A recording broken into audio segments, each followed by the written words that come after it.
Cyril Ferraud, l'un des animateurs les plus célèbres de la télévision française, a attiré l'attention en annonçant sa sexualité à l'âge de 39 ans. Visage familier de la télévision, notamment à travers des émissions comme Slam et La Carte au Trésor, Cyril a choisi le bon moment partager cette vérité sur lui-même, non seulement pour affirmer qui il est mais aussi pour diffuser un message d'acceptation et de liberté. Voyage vers la publicité. Cyril Ferraud est né le 15 mars 1985 à Digne-les-Bains, Provence, France. Dès son plus jeune âge, il manifeste une passion pour la télévision et le divertissement, devenant rapidement un symbole de professionnalisme et de convivialité. Cependant, derrière son image rayonnante à la télévision, Cyril a dû faire face à la pression sociale et aux discriminations, ce qui l'a amené à garder le secret pendant de nombreuses années.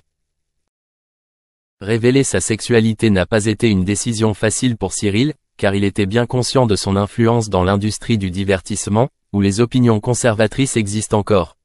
Cependant, il comprend qu'être fidèle à lui-même est important non seulement pour lui-même, mais aussi comme exemple pour les autres jeunes afin qu'ils soient plus motivés à surmonter leurs peurs.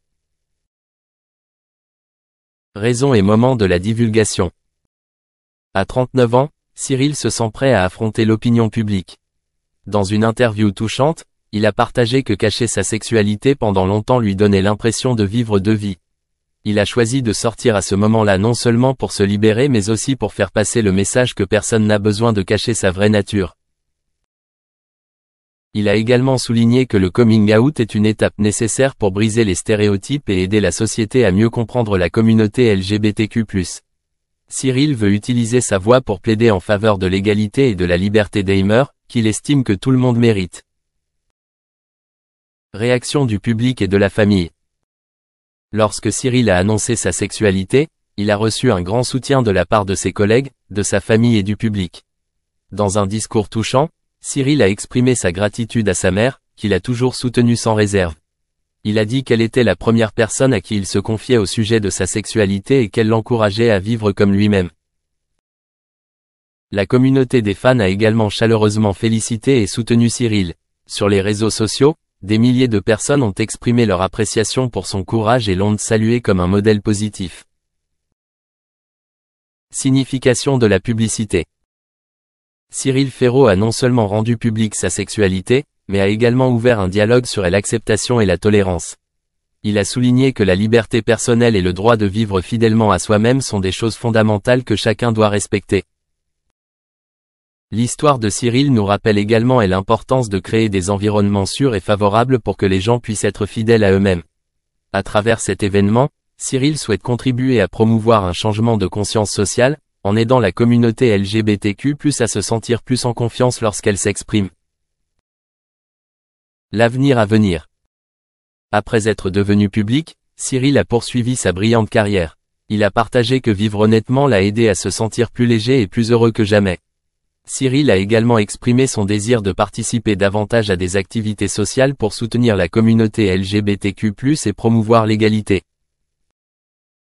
Avec son courage, Cyril Ferraud a prouvé que, peu importe qui on est, être fidèle à soi-même vaut toujours la peine.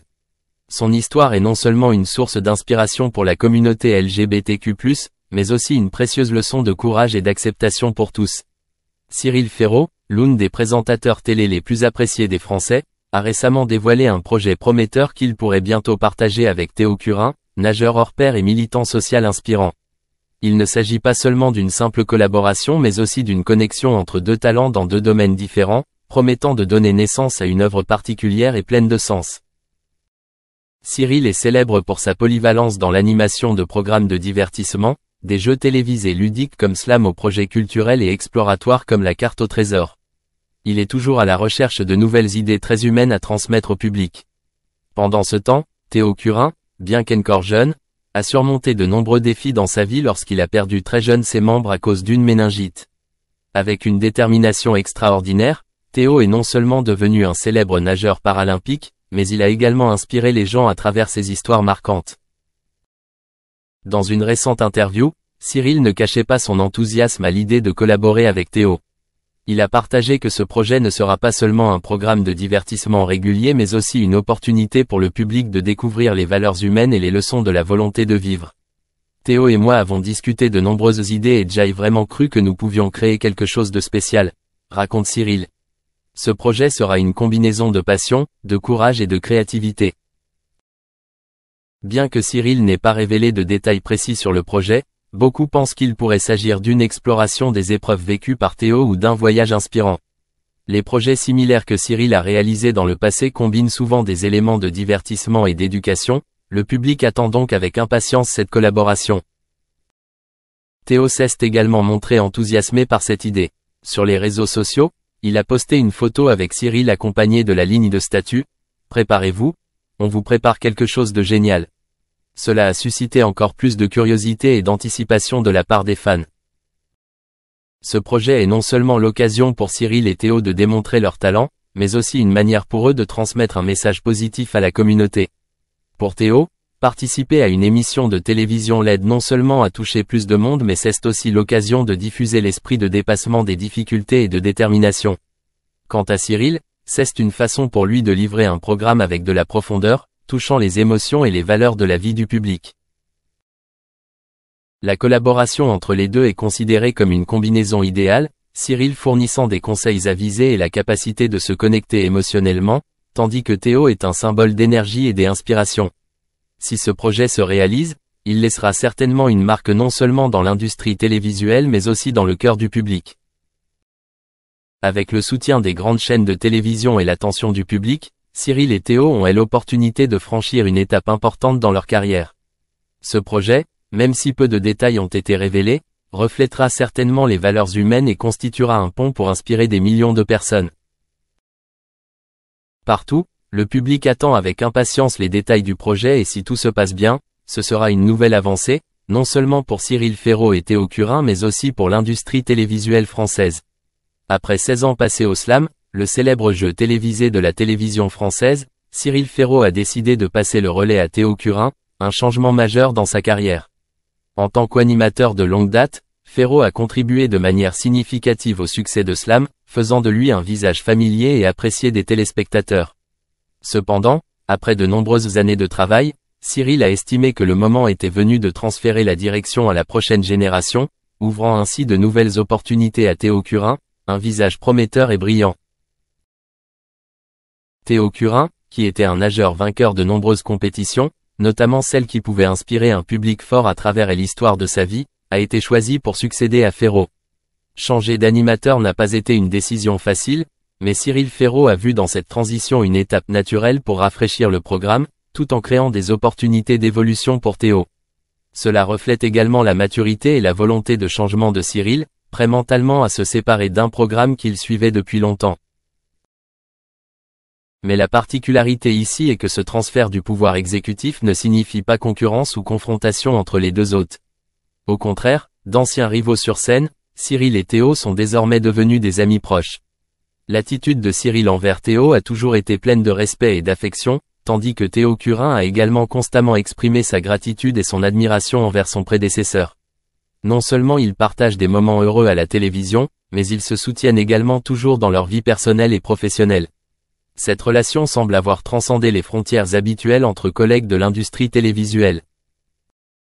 Par ailleurs, Cyril Ferraud a également clairement montré sa confiance dans le talent et les capacités de Théo, cela vient non seulement de leur étroite relation de travail mais aussi de leurs interactions et conversations étroites. Depuis le transfert de la direction, les deux hommes ont commencé à échanger des idées et à discuter de futurs plans de coopération.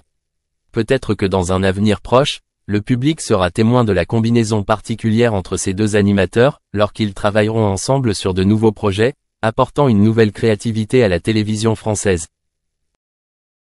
Cela prouve que, même dans l'industrie de la télévision, où la concurrence est toujours féroce, l'amitié et la coopération peuvent encore exister. Le parcours de Cyril Ferraud et Théo Curin n'est pas seulement une histoire de transition professionnelle mais aussi un témoignage de respect mutuel, d'amitié sincère entre deux personnes ayant des passions et des objectifs communs. Avec le soutien mutuel, Cyril et Théo peuvent progresser encore plus dans leur carrière et continuer à offrir au public des spectacles intéressants et Cet événement ayant mis en évidence les contradictions dans les réactions de la famille face à la perte de Michael, de nombreuses personnes ont commencé à remettre en question la sincérité de leurs actions. Les erreurs du certificat de décès. Le certificat de décès remis à Michael Jackson comporte une série d'erreurs et d'incohérences qui ne sont pas tout à fait cohérentes entre elles. Le fait qu'un certain nombre de noms différents soient utilisés est l'une des premières choses qui viennent à l'esprit. Tous les documents légaux connus de Michael, y compris son permis de conduire, portent le nom de Michael Joseph Jackson. Il s'agit de tous les documents que Michael possède. Le nom Michael Joe Jackson est celui qui figure sur le certificat de décès, ce qui contredit la déclaration précédente. En outre, le certificat de décès comporte des dates contradictoires. D'une part, la date de certification est le 7 juillet 2009, alors que la date de décès est le 25 juin 2009. Il est non seulement inhabituel qu'il y ait un écart d'environ 2 semaines entre ces dates, mais cela soulève également des questions quant à la légalité et à l'exactitude du certificat. Au début, la cause du décès était indiquée sur le certificat de décès comme « différé », ce qui laissait entendre qu'elle resterait inconnue jusqu'à ce qu'une enquête plus approfondie soit menée. Selon les conclusions officielles, la cause du décès a été déterminée comme étant une intoxication aiguë au propofol, mais il a fallu beaucoup de temps pour que cette information soit rendue publique. En raison de ce retard et de la modification de la cause du décès, le désaccord s'est encore aggravé. Confusion sur les funérailles. Après l'annonce du décès de Michael Jackson, le 25 juin 2009, le monde entier a été pris de court et presque immédiatement, des inquiétudes concernant son enterrement ont commencé à se faire jour. Dans un premier temps, les médias ont rapporté que l'enterrement aurait lieu au Neverland Ranch, mais ces informations ont été considérées comme fausses. Cependant, le 1er juillet 2009, la famille Jackson a annoncé que l'enterrement aurait lieu au Staples Center de Los Angeles plutôt qu'à l'endroit initialement prévu. Le déplacement du lieu d'inhumation a donné lieu à de nombreuses spéculations, ainsi qu'au secret qui a entouré les détails des pratiques d'inhumation. Le Forest Lawn Memorial